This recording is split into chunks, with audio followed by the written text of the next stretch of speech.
I inherited $13 million and rushed to tell my husband, only to be struck by a terrible accident that landed me in the hospital. To my surprise, he never came. When I called, he dismissed me, saying he had no time for a loser. Days later, he showed up with his new wife, but when she saw me, she froze and screamed, "Oh my God, she's my..." The $13 million check felt heavier than paper should as I stared at the numbers, my hands trembling against the desk. Attorney Michael Brennan watched me with patient eyes while I processed what seemed impossible. My estranged Aunt Catherine, who hadn't spoken to our family in 20 years, had left me everything. Not my father, her actual brother. Not my successful cousins with their medical practices and law firms. Me, Stephanie Walker, the family disappointment who transcribed medical reports from a cramped apartment while my husband Joshua complained about his dead-end accounting job. "Mrs. Walker, are you all right?" Brennan's voice pulled me back to his office, with its floor-to-ceiling windows overlooking downtown. "I understand this must be overwhelming. I thought about this morning just 3 hours ago when I'd been scraping together quarters from the kitchen drawer to buy milk. Joshua had stormed out after another argument about money, slamming the door hard enough to knock our wedding photo off the wall. 7 years of marriage and we'd become strangers who shared bills we couldn't pay. Why me? I finally managed to ask. Catherine and I barely knew each other. Brennan adjusted his glasses, choosing his words carefully. Your aunt was very specific in her instructions. She said you would understand when the time was right. He slid another envelope across the desk. She left this for you as well. Inside was a single sheet of paper in Catherine's precise handwriting. Success requires sacrifice. You understand that better than you know. The money is a tool, not a solution. Use it wisely. The words triggered a memory from 6 months ago, one I'd hidden from everyone, especially Joshua. I'd been visiting Catherine in the hospice every week, reading medical journals to her while she lay dying. It started as obligation. A Facebook message from a cousin saying Catherine was alone, no visitors, refusing to reconcile with the family over some ancient business dispute I never understood. But those visits became something else entirely. Your pronunciation is atrocious, Catherine would snap when I stumbled over pharmaceutical terms. If you're going to read about enzyme inhibitors, at least respect the science enough to say it correctly. Yet she never sent me away. Week after week, I'd sit in that sterile room that smelled like disinfectant and impending death, reading about clinical trials and drug interactions while she corrected me with decreasing strength. During our last visit, when morphine had stolen most of her sharpness, she grabbed my wrist with surprising force. You're not like them, she'd whispered, her eyes suddenly clear. The others, they want comfort. You understand that success requires sacrifice. Remember that when the time comes. I never told Joshua about those visits. He would have mocked my sense of duty, asked what I expected to gain from visiting a dying woman who'd abandoned the family. The truth was, I went because I recognized something in Catherine. A woman who'd chosen career over convention, who'd built an empire in pharmaceuticals when women weren't welcome in boardrooms. She'd paid the price in loneliness, but she'd lived on her own terms. The estate is valued at $13 million, Brennan continued, pulling me back to the present. This includes her investment portfolio, 3 properties and various assets. There are no conditions, no stipulations. It's yours entirely. $13 million. The number felt fictional, like monopoly money.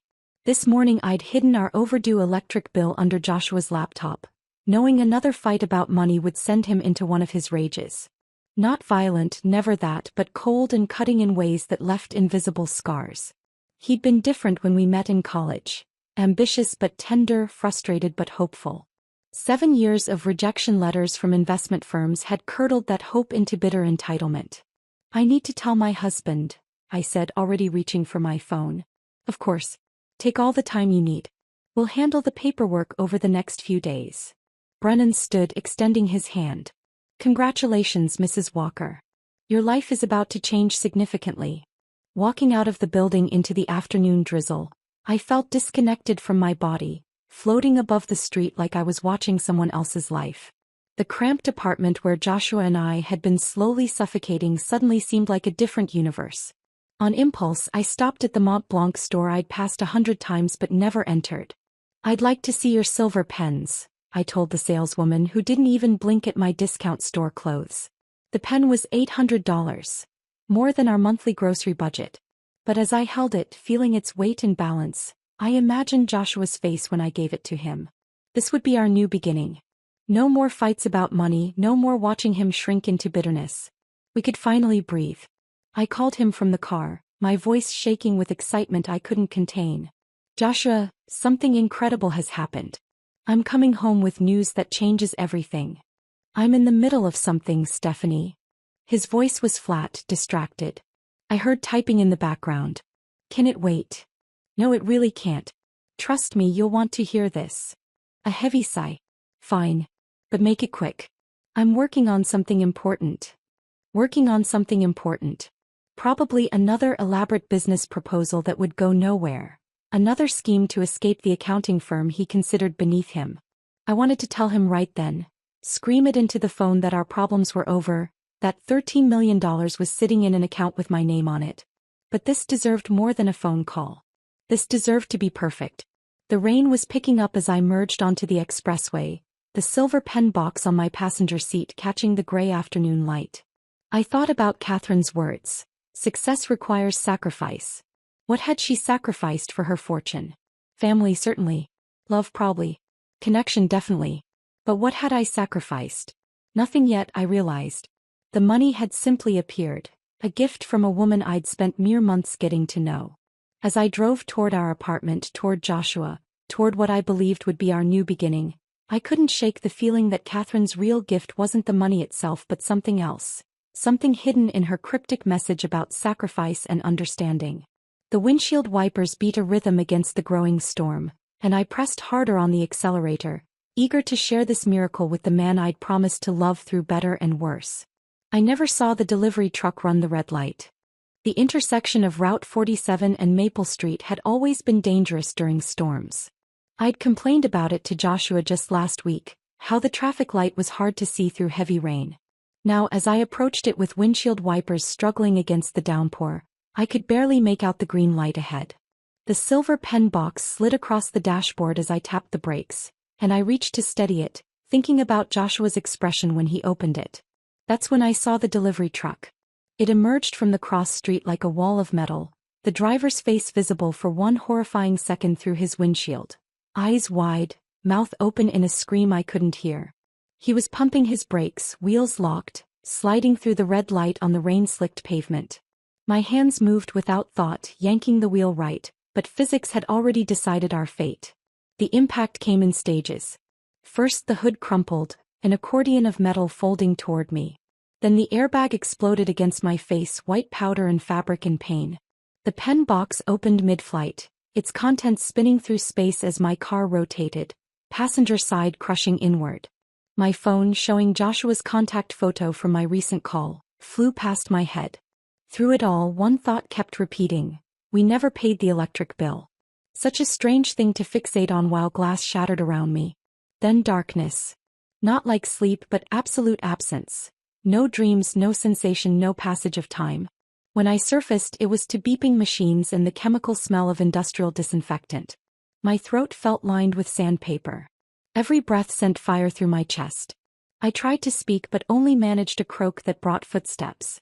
Easy now, don't try to talk yet.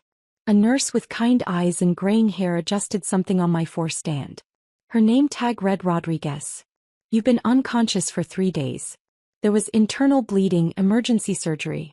You're lucky to be alive. 3 days.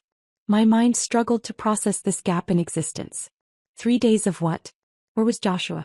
I managed to gesture at the empty chairs beside my bed, the question clear without words. Rodriguez busied herself with my chart, not meeting my eyes.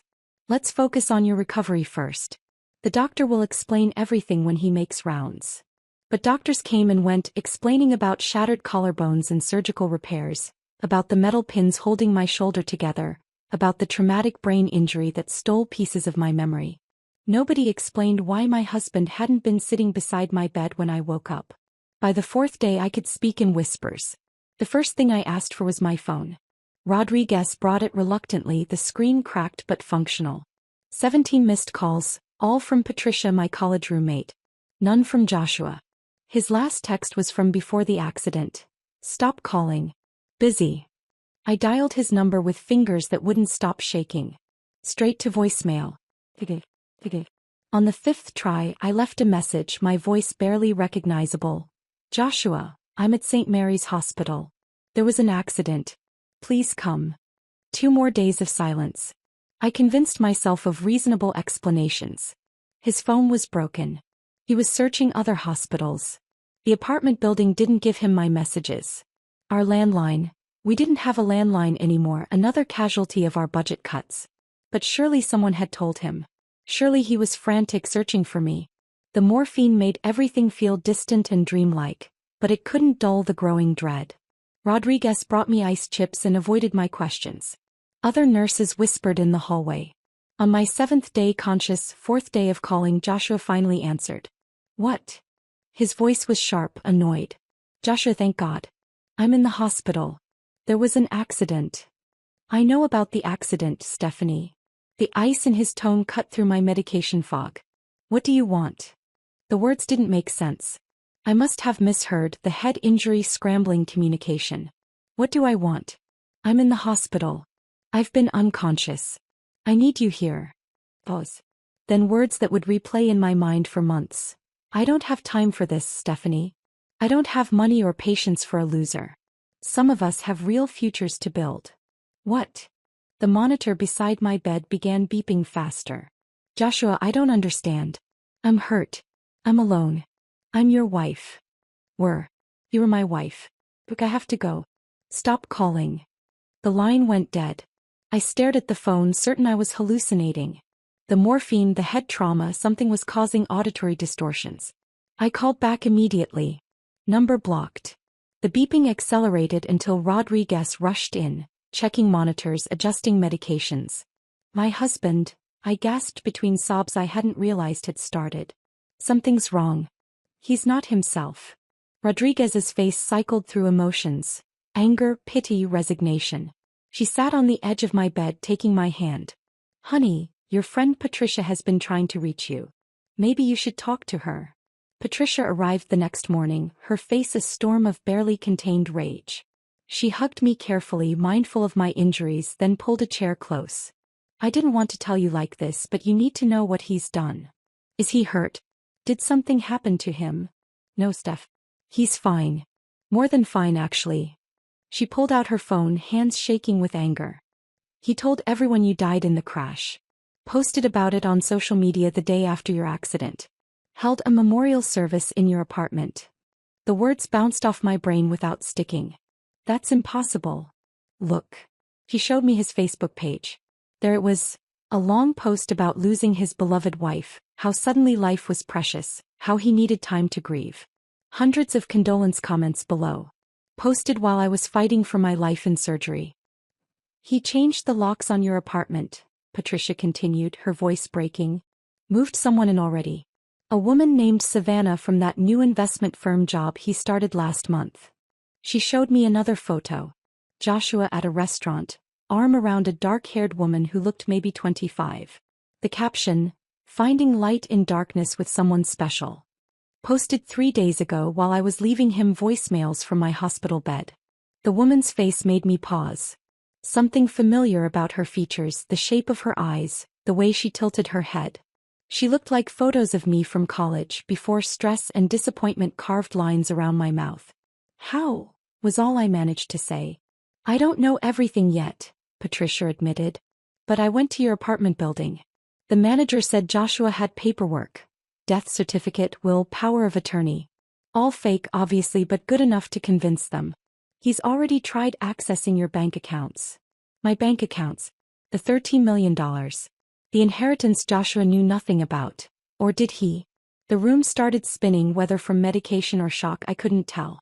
The monitor's beeping became a steady alarm as my heart rate spiked toward dangerous levels. Rodriguez was adjusting my medication when Michael Brennan arrived, his expression grave enough that she immediately excused herself. The attorney who had handed me $13 million just days ago now carried a tablet and a folder thick with documents, his jaw set with professional anger. Mrs. Walker, I apologize for not coming sooner, but I needed to gather evidence before approaching you with this. He pulled a chair close to my bed, his voice lowered despite the empty room. Your husband visited my office 6 hours after your accident. 6 hours. The hospital hadn't even finished your emergency surgery. My damaged brain struggled to process this timeline. How did he even know about the inheritance? That's what concerned me initially. He arrived with documents. A will, power of attorney, even what appeared to be a death certificate. All forgeries but sophisticated ones. He knew exactly what to ask for, mentioned the 13 million specifically. Brennan turned his tablet toward me, showing grainy security footage. Watch his behavior when my secretary told him we needed official documentation from the county. On the screen, Joshua paced the marble lobby I'd walked through days earlier. His body language radiated impatience, not grief. When the secretary explained the 30-day waiting period Catherine had mandated, he slammed his hand on the desk hard enough to make her flinch. The Joshua I knew avoided confrontation, but this man looked ready for war. He's called 17 times since then, Brennan continued. Each time with new documentation, new arguments. Yesterday he threatened legal action for deliberately withholding his wife's estate. He seems to have forgotten that dead wives don't have living husbands. Patricia arrived as Brennan was leaving, carrying my laptop in a tote bag. The building manager felt terrible when I explained the situation. Turns out Joshua told him you'd written a will leaving everything to him before the accident. Even showed him a document. She powered on the computer, her fingers flying across the keyboard. I need you to see something. The browser history made my stomach turn. 3 weeks before my accident, Joshua had searched Route 47 accident statistics. Then intersection collision fatality rates. Then, how long to declare someone dead. Page after page of searches about inheritance law, forged documents, accessing spouses' assets after death. The timestamps showed him researching late at night while I slept beside him, planning for my demise while I dreamed about our future. There's more, Patricia said quietly. She opened our joint bank account, the one we'd kept nearly empty for months. Small transfers had been leaving it since 3 months ago. $50 here, $75 there, all going to an account in the Cayman Islands. The dates aligned perfectly with when Catherine's cancer diagnosis became terminal. He knew about the inheritance before you did, Steph. He's been preparing. My mind reeled. How could he have known? I'd hidden my visits to Catherine, never mentioned the possibility of inheritance. Then I remembered the life insurance paperwork he'd insisted we update 3 months ago, how he'd asked detailed questions about my family's assets. Had he hired someone to investigate? Show me Savannah, I managed to say, though her name felt like acid on my tongue. Patricia pulled up social media profiles across multiple platforms. Savannah Mills, 26, financial analyst at Brennan Investments. Not the same firm as my attorney, thankfully. Her LinkedIn showed she'd attended a financial technology conference 3 months ago where Joshua had presented about alternative investment strategies for modern markets. The same week Catherine entered hospice care. Photos from the conference showed them at the same networking events, cocktail hours, panel discussions. In one image they stood close enough that their shoulders touched, both holding champagne glasses, her laugh captured mid-moment while he gazed at her with an intensity one recognized. He'd looked at me that way once back when I was young and full of potential he could exploit. Look at her face, Patricia said, zooming in on a recent photo. Tell me you don't see it. I saw it immediately. The same green eyes I faced in the mirror each morning, the arch of eyebrows I'd inherited from my mother, even the way she tilted her head when smiling. It was like looking at myself from 10 years ago before exhaustion and disappointment had marked my features. It's disturbing, Patricia continued. Like he went shopping for a younger version of you. But there's something else. She pulled up Savannah's Facebook page, scrolling back years. She's been posting about searching for her birth mother since she turned 18. Look at this status from last year. The post read, "Another dead end in my adoption search. Sometimes I wonder if my birth mother even remembers I exist.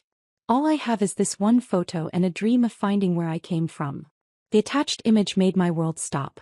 A faded hospital photograph. An exhausted teenage girl holding a newborn. The girl's face was partially turned away, but I knew that profile. I knew that hospital gown. I knew that baby. Patricia watched my face change. Steph, is there something you need to tell me? The memory crashed over me like the truck had. Violent, unexpected, transforming everything. 1998. I was 18, pregnant by a boy who vanished the moment I told him. My parents, prominent in their church community, gave me two choices: abortion or adoption. They arranged everything with clinical efficiency, sending me to stay with a distant relative until the birth. One photo, one moment holding her, then she was gone. I'd packed that pain so deep I sometimes forgot it existed. I looked at the laptop screen at Savannah's hopeful posts about finding her birth mother, and felt the horrifying pieces click together. Joshua hadn't just found a younger woman who looked like me. He'd found my daughter. Patricia, my voice came out strangled. I need you to check something. When did Joshua and Savannah start appearing in photos together? She scrolled through timestamps. First photo is from that conference 3 months ago. But wait. She pulled up Joshua's LinkedIn. He started following her 2 weeks before the conference. And look at his search history from around then. The searches were surgical in their precision. Adoption records, Minneapolis 1998, birth mother search services, financial conference attendee list, Savannah Mills background, and most chilling, inheritance rights, biological children adopted. He'd hunted her down. Found my daughter, seduced her, and was using her as a weapon in his scheme. The monitor beside my bed started its familiar alarm as my heart rate spiked. But this time I didn't care. Rage was burning through the medication fog, clearing my mind for the first time since the accident. That's when I noticed the final document Patricia had pulled up. A note in Catherine's handwriting, tucked into the estate paperwork Brennan had left. I'd missed it in my initial shock, but now the words stood out like a beacon.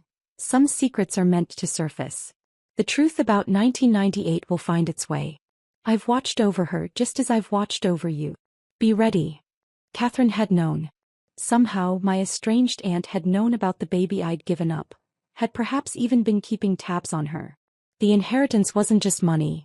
It was a catalyst, designed to expose everything hidden in the shadows of my life. The physical therapist's hands guided my leg into position, and I bit down on a scream that wanted to tear from my throat. Catherine's words had become my mantra during these sessions. Success requires sacrifice. Each movement was agony, the pins in my shoulder grinding against bone, but I forced myself through the exercises with newfound purpose. My daughter was out there being manipulated by the man I'd married. Every step I managed was a step closer to saving her. You're pushing too hard, Rodriguez warned, watching my face contort with effort as I gripped the parallel bars. Recovery takes time. I don't have time. I managed 3 more steps before my leg buckled. Rodriguez caught me, easing me back into the wheelchair with practiced efficiency. He's coming here. I need to be ready. Rodriguez studied me for a long moment, then pulled up a chair. I've seen a lot of patients in my 20 years here. The ones who heal fastest aren't the ones who push through pain. They're the ones who learn to work with it. She demonstrated a breathing technique, slow and controlled. Pain makes us reactive. But if you can control your breathing, you control your responses. Try it. I practiced while she counted, inhaling for 4, holding for 4, exhaling for 4. The rage that had been burning since Catherine's note settled into something colder, more focused. Rodriguez was right. I couldn't meet Joshua's deception with raw emotion. I needed precision. Patricia arrived that afternoon with a collection of electronics and a grim expression. Brennan's on his way. We need to prepare the room. She pulled out my phone, downloading a recording application hidden behind what looked like a calculator icon. Touch the equals sign 3 times to start recording. The screen can be off and it'll still capture everything. Is that legal? Brennan says single-party consent applies in this state. You're protecting yourself from fraud and potential harm. She positioned my phone on the bedside table, angled to capture the room. He's also bringing security footage from his office building, bank records, everything we need if this goes to court. Michael Brennan arrived carrying a briefcase and wearing the expression of someone preparing for war. He surveyed the room with strategic precision, ultimately choosing a spot behind the door where he wouldn't be immediately visible. Mrs. Walker, we need to discuss possibilities. Your husband has shown escalating behavior. He might bring lawyers, try to intimidate you, even claim you're mentally incompetent. What if he brings Savannah? The thought of facing my daughter, seeing those familiar eyes while she stood beside the man manipulating her, made my chest tight. That's actually ideal for our purposes, Brennan said carefully. Her presence would provide evidence of his deception. But it will be emotionally difficult for you. We spent the next hour rehearsing scenarios. Patricia played Joshua, adopting his dismissive tone while I practiced remaining calm. Brennan coached me through legal terminology, warning signs of escalation, when to call for security. But nothing could prepare me for seeing their photos. Patricia had printed recent images from social media. Joshua at gallery openings, business dinners, conferences. The transformation was stunning. Gone was the bitter man who'd raged about his dead-end job. This version wore tailored suits, designer watches, carried himself with the confidence of someone who'd already won. In every photo, Savannah stood beside him, her hand on his arm, gazing at him with open adoration. Look at his eyes, Patricia pointed to a close-up from a week ago. He's not even pretending to grieve. He was right. The Joshua in these photos radiated satisfaction, not sorrow. He'd shed his old life, shed me, like an uncomfortable coat. The wedding ring was already gone from his finger. We need to force his hand, I said, an idea forming. Patricia, can you send him a message from your phone? She hesitated. He knows we're friends. Won't he be suspicious? Not if we word it right. I thought carefully, composing something that would trigger his paranoia. Tell him you know about the inheritance. That I'm awake and remember everything. That he needs to fix this before I talk to police. Patricia typed the message with trembling fingers. We waited in tense silence, the hospital sounds, beeping monitors, distant conversations, footsteps in hallways, seeming amplified. Then her phone buzzed. We'll handle it today. Delete this message. Patricia showed me the screen. That we means he's bringing her. Brennan stood checking his watch. They'll probably come during evening visiting hours when there's less staff attention. I'll position myself once we know they're in the building. He placed a business card on my table. Security's number is programmed. Don't hesitate to use it. After they left, I sat alone with my reflection in the bathroom mirror. The woman staring back looked like a stranger. Hollow cheeks, bruises still yellowing around my eyes, hair limp and lifeless. I'd lost at least 15 pounds since the accident, my collarbones sharp beneath hospital gown fabric. But my eyes had changed most. The soft acceptance that had lived there for 7 years was gone, replaced by something harder. I thought about the 18-year-old who'd given up a baby, too young and scared to fight for what she wanted. The 28-year-old who'd married Joshua, believing love meant sacrifice without reciprocation. The 35-year-old who'd hidden bills and accepted coldness, thinking that was the price of partnership. Each version of me had accepted less than she deserved, had bent until breaking seemed inevitable. Patricia had left lipstick in my drawer, a deep red I'd never have chosen for myself. I applied it carefully, watching my face transform. Not prettier but more defined. More present. I arranged myself in bed, positioning pillows to support my damaged shoulder while appearing naturally relaxed. The hospital gown was deliberately loose, making me look frilier than I felt. Let Joshua see weakness. Let him think he'd already won. I practiced my breathing exercises for counts in, for counts held, for counts out. The rage was still there but contained now, compressed into something useful. My phone sat innocently on the bedside table, calculator app ready. The afternoon sun slanted through blinds, casting bars of light across the white blanket. By 5 o'clock, my nerves were singing with anticipation. Every footstep in the hallway made my pulse spike. Rodriguez checked on me one last time, squeezing my hand with unspoken support. Patricia texted updates from the lobby. Brennan confirmed his position. The stage was set. At 5:47, I heard his voice in the hallway, that familiar tone now edged with impatience.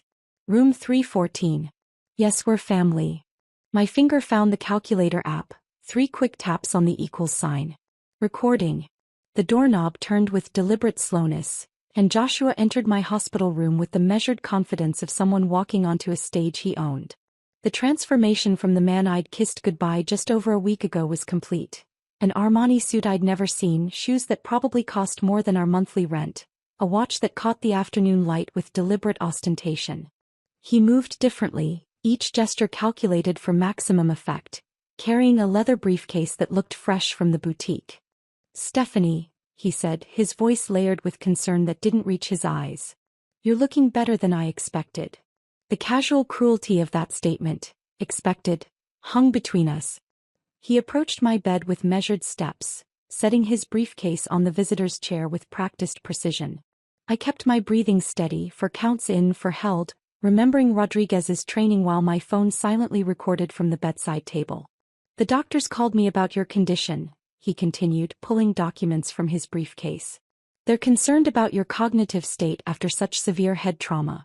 Confusion, memory gaps, difficulty processing complex information, all perfectly normal for your injuries. I let my eyes drift slightly, playing into his narrative. Joshua? You came. Of course I came. He arranged papers on my bed tray, each movement deliberate. We need to discuss your care going forward. The medical bills alone will be staggering, and there are decisions about your assets that can't wait. Assets. Not our assets, not even my assets in the caring sense. Your assets like items in an inventory. He produced an expensive pen, not silver like the one I'd bought him but gold-plated, another prop in his performance. This is a simple power of attorney, he explained, his voice taking on a patronizing tone I'd never heard before. It allows me to handle the complex financial matters while you focus on recovery. The doctors agree it's best to avoid stressing you with these details. The doctors. I let confusion color my voice. Which doctors? A flicker of annoyance crossed his features before he smoothed it away. Dr. Martinez from neurology. You probably don't remember the consultation. Head injuries affect memory formation. He leaned closer and I smelled expensive cologne, not the drugstore brand he'd worn for 7 years. Just sign here and I'll take care of everything. I reached for the pen with a trembling hand, then let it slip from my fingers. It clattered to the floor, rolling under the bed. Joshua's jaw tightened, but he maintained his solicitous expression, bending to retrieve it. In that moment I saw the calculation in his movements, every gesture designed to appear caring while maintaining control. There are other documents too, he continued, producing more papers. Insurance forms, hospital administration, property transfers to simplify your estate. All standard procedure for someone in your condition. My condition, I repeated slowly. You keep saying that. Severe traumatic brain injury, multiple surgeries, extended unconsciousness. He recited my injuries like reading a grocery list. The prognosis is uncertain. We need to be practical about long-term care possibilities. The door opened again and my entire body tensed. Savannah entered hesitantly, designer handbag clutched against her body like armor. She stayed near the doorway at first, partially hidden in shadow, but I could see enough. The familiar green eyes, the way she touched her throat nervously, a gesture I recognized from my own repertoire of anxiety tells. This is Savannah, Joshua said smoothly. She's been helping me navigate the legal complexities. She works in financial services. Savannah stepped forward into the harsh hospital lighting, and the breath left my lungs. 26 years old, Patricia had said, but seeing her in person made time collapse. She had my mother's cheekbones, my father's stubborn chin, and eyes that matched mine so perfectly it felt like looking into a mirror that reflected the past. She stared at me with growing confusion, her face cycling through emotions. Nervousness, recognition, shock. Her hand rose unconsciously to her throat again, fingers finding a small pendant I couldn't quite see. The afternoon sun streaming through the blinds caught her face at an angle that made the resemblance undeniable. Hello, I managed, my voice barely a whisper. Savannah didn't respond. She stood frozen, handbag sliding down her shoulder as her arms went slack. Her mouth opened slightly, closed, opened again. Behind her carefully applied makeup, her face had gone pale. Savannah, the witnessed signature, Joshua prompted, impatience creeping into his tone. We discussed this. But Savannah wasn't listening. She moved closer to my bed with the inevitable pull of gravity, her eyes never leaving my face. Her hand fumbled with her bag, searching for something with increasing desperation. When she pulled out the photograph, worn soft at the edges, creased from years of handling, my heart stopped. There I was at 18, exhausted and terrified in a hospital gown not unlike the one I wore now, holding a baby whose face was turned toward the camera. The photo I thought had been destroyed with all the other evidence of that hidden year. My parents had promised everything would be erased, the slate wiped clean. But someone had saved this image, had given it to the child I'd held for exactly 43 minutes before they took her away. "Oh my God," Savannah whispered, her voice cracking. "She's my mother."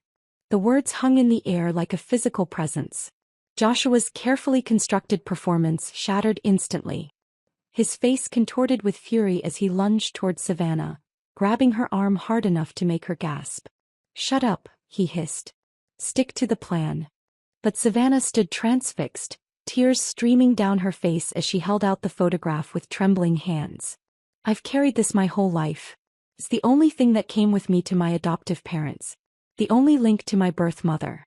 I've been searching for you since I turned 18. I reached for the photograph, my own hands shaking. The moment our fingers touched, something electric passed between us. 17 years of separation, grief, and longing condensed into a single point of contact. The scar," Savannah breathed, pointing to a tiny mark on the baby's shoulder in the photo. "I still have it. From the emergency C-section. They told me my birth mother almost died delivering me. I remembered that night. The pain that came too fast, the blood that wouldn't stop, the terrified faces of nurses as they rushed me to surgery. I'd been alone except for a social worker who held my hand and promised the baby would be safe, would be loved, would have everything I couldn't give her." Joshua yanked Savannah backward, breaking our contact. "This is ridiculous." She's confused, probably coached by someone trying to manipulate the situation. But the truth was already unraveling, visible in Savannah's trembling recognition. In the photograph that captured a moment I'd never forgotten. In the matching eyes that held 17 years of unspoken questions. "Let go of her," I said, my voice carrying an authority I didn't know I possessed.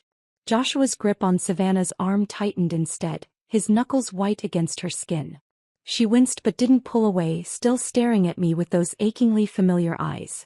"You planned this," Savannah said to Joshua, her voice gaining strength with each word. "The conference in March. You didn't accidentally bump into me at the networking session. You knew exactly who I was." Joshua's face cycled through calculations, trying to salvage his crumbling scheme. "She's confused, Stephanie. This girl is obviously disturbed, creating fantasies about." "You showed me her medical records," Savannah interrupted, turning fully toward him now. "You said you'd hired a private investigator to help me find my birth mother.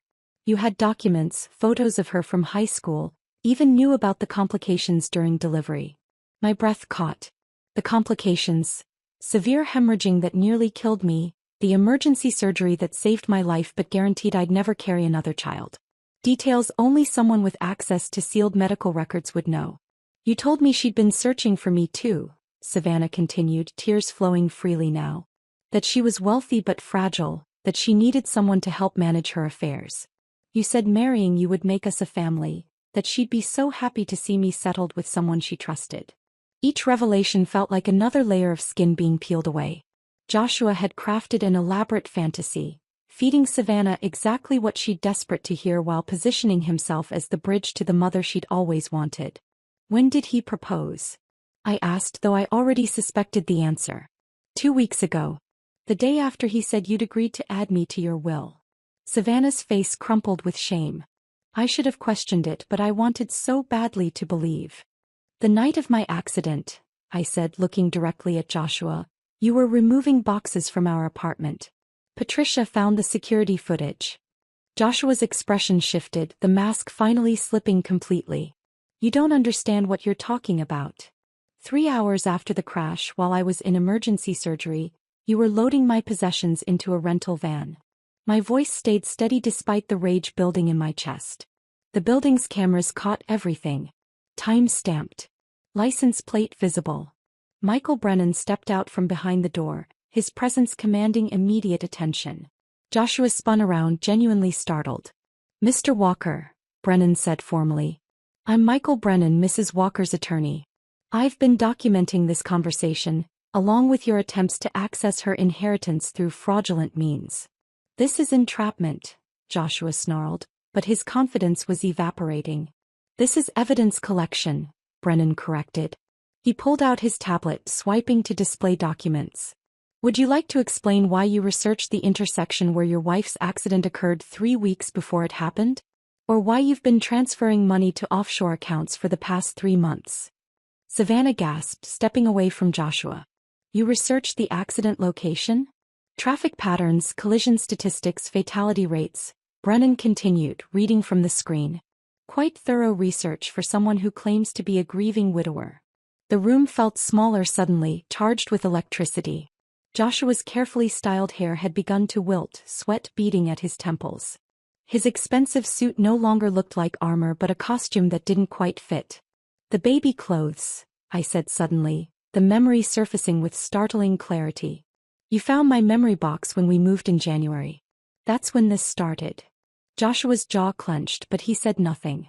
A tiny yellow hat, a hospital bracelet with baby girl Walker printed on it and one photograph. I looked at Savannah. He must have used that information to track you down. Adoption records are sealed but with enough money and the right connections. He hired someone named Marcus, Savannah whispered. Said he was a specialist in reunion services. I met with him twice. He had so much information about you, about your family, your life. The violation of it, Joshua pawing through my most private pain, weaponizing the grief I'd carried for 17 years, made my damaged ribs ache with the effort of containing my fury. You know what the saddest part is? I said to Joshua. If you'd just asked about the box, I would have told you. I would have shared that pain with you because I thought marriages meant carrying each other's burdens. Spare me the martyrdom, Joshua snapped. You hid $13 million from me. I inherited it after you'd already decided I was worth more dead than alive, I shot back. The transfers to offshore accounts started 3 months ago. Catherine wasn't even dead yet but you were already stealing from us. Brennan cleared his throat. Speaking of which, Mr. Walker, would you care to explain this? He showed another document on his tablet. A marriage certificate dated 5 days after my accident. Bigamy is a felony in this state, as is fraud, attempted theft of an estate and filing false death certificates. The blood drained from Joshua's face as the full weight of his exposure hit him. He looked between Brennan, Savannah, and me, calculating odds that had already turned against him. I want a lawyer, he said flatly. Excellent choice, Brennan replied, pulling out his phone. Security is already on their way up. Detective Morrison from the Financial Crimes Unit would also like a word. 2 hospital security officers appeared in the doorway, their presence filling the remaining space. Joshua straightened his tie, a reflexive gesture of control when everything had spiraled beyond his grasp. 7 years, I said quietly, and everyone turned to look at me. 7 years of marriage and you never knew me at all. I knew enough, Joshua replied, his voice bitter. I knew you'd never amount to anything without me pushing you. Transcribing medical reports in that pathetic apartment, accepting whatever crumbs life threw at you. She was supporting your dreams, Savannah said suddenly, her voice fierce. She worked that job to pay the bills while you pursued your art, your business ideas, your endless schemes. Joshua laughed, ugly and sharp. Supporting me? She was holding me back. Do you know what it's like to have that kind of potential trapped by someone else's mediocrity? The words should have hurt but they didn't. Because finally, after 7 years, I was seeing the real Joshua. Not the struggling artist I'd fallen in love with, not the bitter husband I'd tried to appease, but the calculating predator who'd seen me as nothing more than an obstacle to overcome. Mrs. Walker, one of the security officers said gently, we need to escort Mr. Walker out now. As they moved toward him, Joshua made one last attempt. Stephanie, think about what you're doing. We can work this out. I looked at him, really looked at him, seeing not my husband but a stranger wearing an expensive suit bought with money he'd stolen while planning my funeral. You never knew me, I repeated, each word deliberate and final. The security officers moved toward Joshua with practiced efficiency, one pulling handcuffs from his belt while the other positioned himself to prevent any sudden movements. Joshua's entire body went rigid, his face flushing deep red as the reality of his situation crystallized. This is a mistake, he said, voice rising with each word. I'm her husband. I have rights. You can't just. Sir, please turn around and place your hands behind your back, the officer interrupted calmly. Do you have any idea who I am? I work at Brennan Investments. I have lawyers who will. Mr. Walker, you're under arrest for fraud, filing false documents, bigamy, and attempted theft, Detective Morrison announced as she entered the room, her badge visible on her belt. She was younger than I expected, with sharp eyes that missed nothing. You have the right to remain silent. Anything you say can and will be used against you in a court of law. As the handcuffs clicked around his wrists, Joshua's composure shattered completely. Gone was the polished executive in the expensive suit. In his place stood a desperate man watching his carefully constructed world collapse. He twisted toward Savannah, his face contorted with rage. "You stupid girl, you ruined everything," he spat. "We had a plan. You were supposed to." "I was supposed to help you steal from my mother," Savannah finished quietly. She stood straighter despite the tears on her face, meeting his fury with unexpected strength. "You used my deepest wish against me.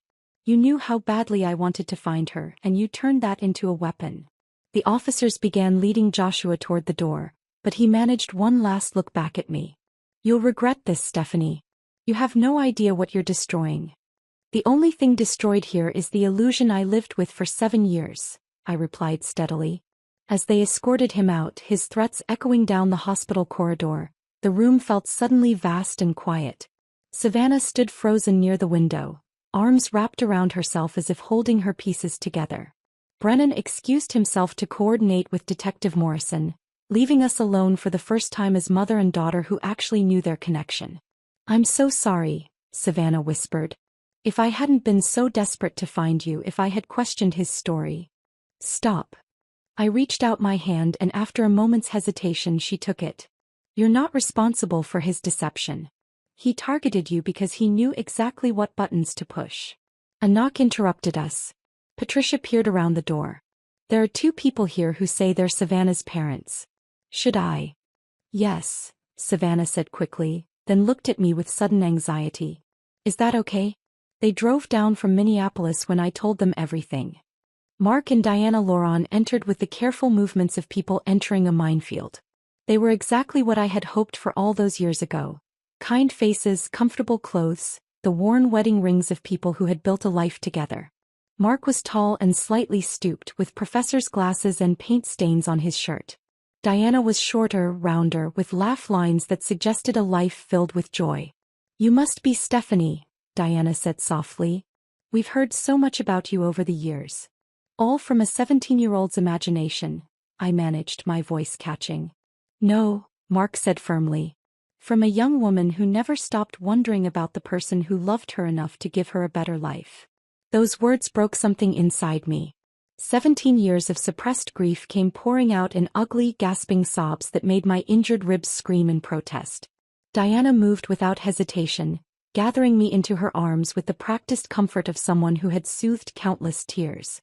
"We always told her," Diana murmured against my hair, "that her birth mother must have loved her fiercely to make such a sacrifice. That adoption isn't about not wanting a child, it's about wanting more for them than you can give." Through my tears I saw Savannah crying too, held in Mark's embrace.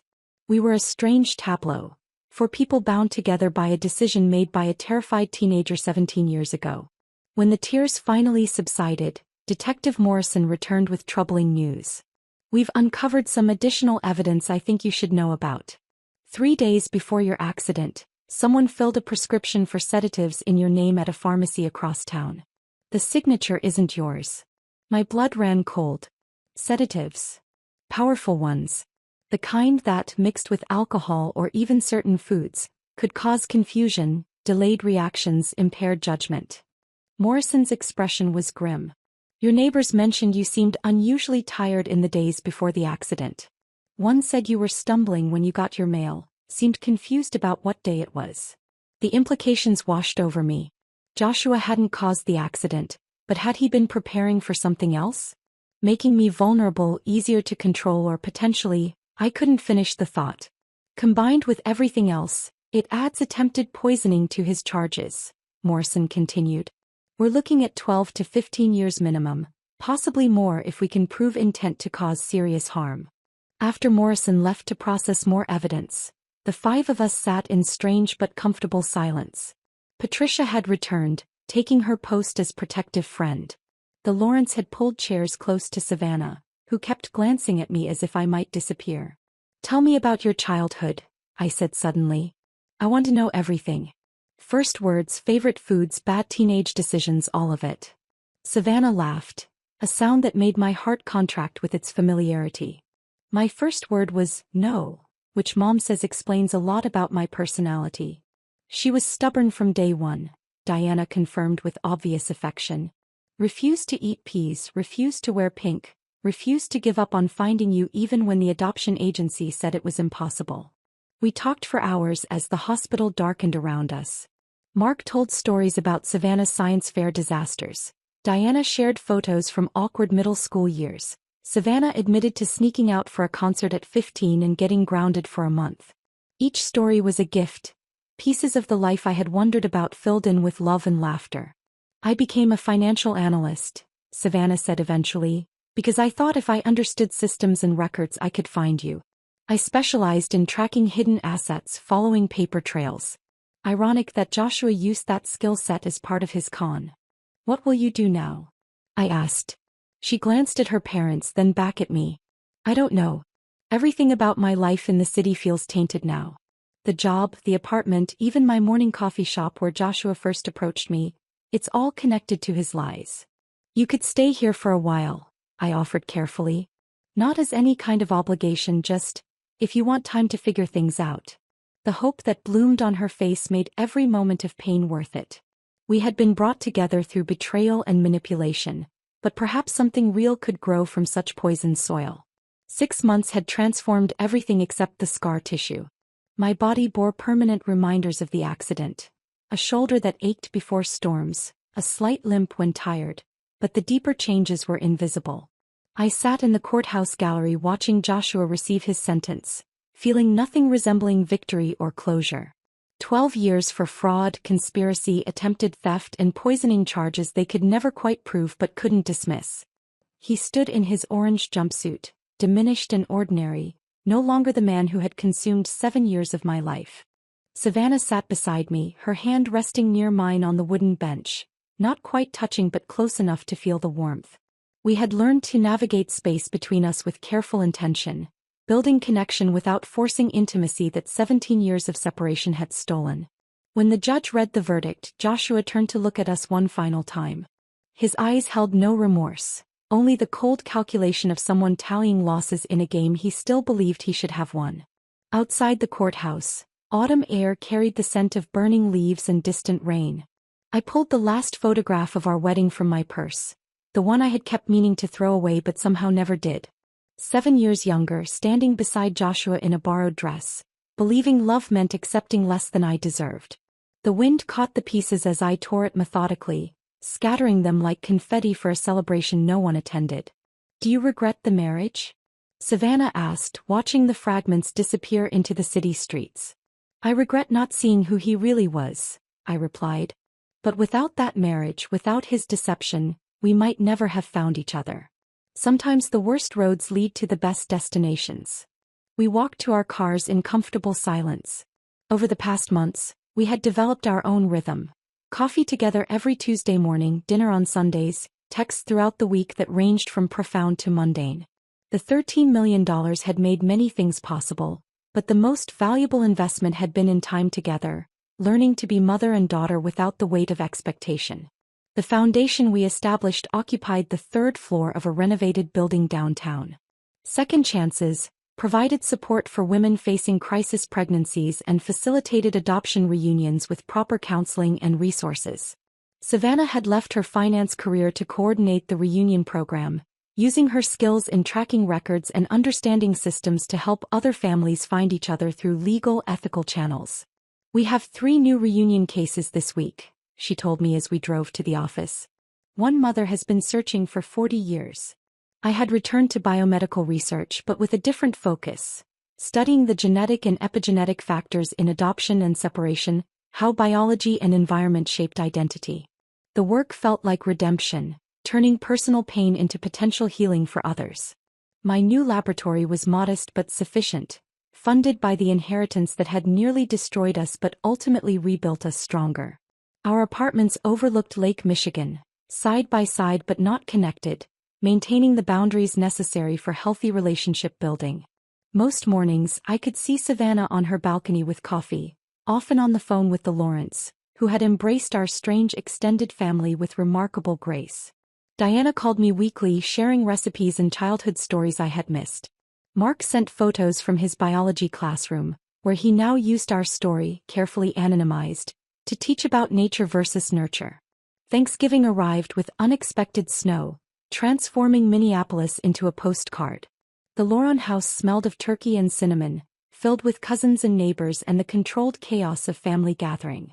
I stood in the doorway holding a pie I had attempted, Diana would later kindly call it rustic, watching Savannah help her adoptive mother, her real mother in every way that mattered, prepare stuffing while arguing about seasoning proportions. "Stephanie, stop hovering and come help," Diana called, waving me into the kitchen with flour-dusted hands. Family doesn't stand in doorways. The word family still caught me off guard, but I was learning to accept it. During dinner, Mark raised his glass for a toast, his professor's voice carrying over the cheerful noise. "To families of choice and chance, to roads that led us here, and to futures we're building together." Later, as Savannah showed me embarrassing photos from her teenage years, braces, unfortunate hair experiments, failed attempts at rebellion, I realized this was what I had unknowingly sacrificed her for all those years ago. Not wealth or success, but this warmth, this belonging, these people who loved her completely. The decision at 18 had been right, even if it took 17 years and terrible circumstances to prove it. 3 weeks after Thanksgiving, on the anniversary of the accident, Savannah and I drove to the intersection where everything changed. The city had installed a small memorial garden after a pedestrian safety campaign, though they didn't know it marked my personal transformation point. Early morning frost made everything crystalline, beautiful in its fragility. I had brought the fragments of the silver pen, pieces recovered from the accident scene that Patricia had somehow saved. That gift intended to celebrate a false future with Joshua now felt like archaeological evidence of a different person's life. Savannah carried a small flowering crabapple sapling, chosen for its resilience and ability to bloom after the harshest winters. We dug the hole together in silence, the physical work grounding us in the present moment. I placed the pen fragments at the bottom, covering them with dark soil. The tree settled into place with surprising ease, as if it had always belonged there. Savannah watered it carefully while I packed earth around its base, ensuring stability for the seasons ahead. "Sometimes," I told her as we stood back to observe our work, "destruction is just creation wearing a disguise. That accident destroyed the life I knew, but it created space for the life I actually needed." Savannah linked her arm through mine, a gesture that had become natural over the months. "Do you think we would have found each other without Joshua's scheme?" I considered the question, watching morning traffic navigate the intersection where my old life had ended. Catherine seemed to think so. Her note suggested truth always finds its way. But I'm grateful we don't have to wonder. The sun broke through clouds as we walked back to the car, casting long shadows behind us. The flowering tree stood small but steadfast in its new home, roots already beginning their invisible work of finding purchase, seeking water, establishing foundations that would support decades of growth. Next spring it would bloom for the first time, pink and white flowers emerging from branches that winter couldn't break. The $13 million remained largely untouched except for the foundation and our living expenses. Money, I had learned, was simply potential energy. It could create or destroy depending on the hands that wielded it. Joshua had seen it as power to be stolen. Savannah and I saw it as responsibility to be shared. The difference between those perspectives contained everything that mattered. My phone buzzed with a text from Patricia, a photo from her morning run past the memorial garden. The tree stood centered in the frame, frost sparkling on its slim branches, looking like it was dressed in diamonds. "Beautiful addition to the neighborhood," she had written. "Strong roots make all the difference." I showed Savannah the image as we drove toward our separate but connected futures. She smiled, that familiar expression that reminded me of myself but had become entirely her own. We had been brought together by deception but held together by choice, building something real from the wreckage of everything false. The intersection behind us grew smaller in the mirror, but the tree would remain, growing stronger through seasons, marking the spot where one story ended and a better one began. If this story of betrayal and redemption kept you riveted, hit that like button right now. My most powerful moment was when Savannah recognized me as her mother, shattering Joshua's entire scheme in seconds. What moment touched your heart the most? Share it in the comments below. Don't miss more incredible true stories of survival and triumph. Subscribe and hit that notification bell so you never miss an upload.